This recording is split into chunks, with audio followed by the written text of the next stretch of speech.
क्या है पूरा मामला, इंडियन एक्सप्रेस की रिपोर्ट के हवाले से बात कर रहे हैं। 14 सितंबर की सुबह लड़की अपनी माँ और भाई के साथ खेत गई हुई थी काम करने के लिए। उसके भाई को माँ ने दूसरी तरफ भेज दिया और वो अपनी बेटी के साथ काम करने लगी। कुछ देर बाद माँ ने पीछे पलट कर देखा तो बेटी उन्हें नहीं दिखी। उन्होंने सोचा कि हो सकता है कि घर चली गई होगी, लेकिन फिर उन्हें लड़की की गुलाबी रंग की चप्पल दिखी। खोजा गया तो करीब 100 मीटर की दूरी पर खेतों में एक पेड़ के पास लड़की मिली, खून से लथपथ, बुरी तरह घायल। घर वाले उसे तुरंत ई रिक्शा में अस्पताल लेकर गए। सफदरजंग में भी इलाज हुआ, लेकिन घटना के 15 दिन बाद लड़की की मौत हो गई।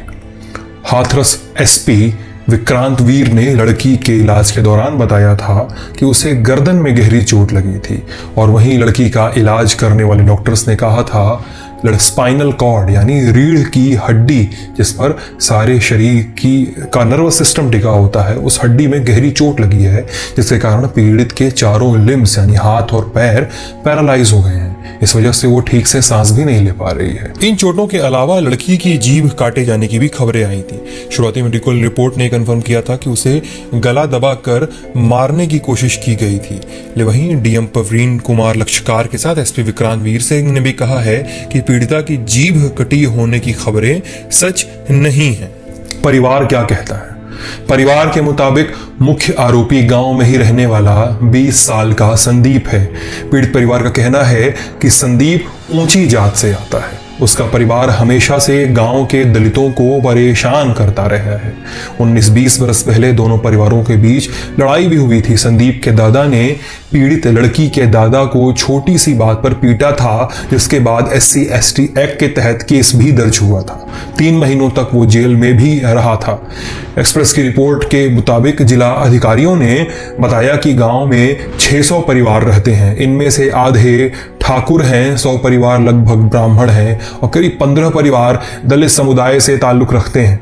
पीड़ित परिवार के मुताबिक लड़की जब खून से लथपथ मिली तो वो कह रही थी संदीप ने किया। लड़की का भाई जो मजदूरी करता है, उसने संदीप के खिलाफ केस दर्ज कराया।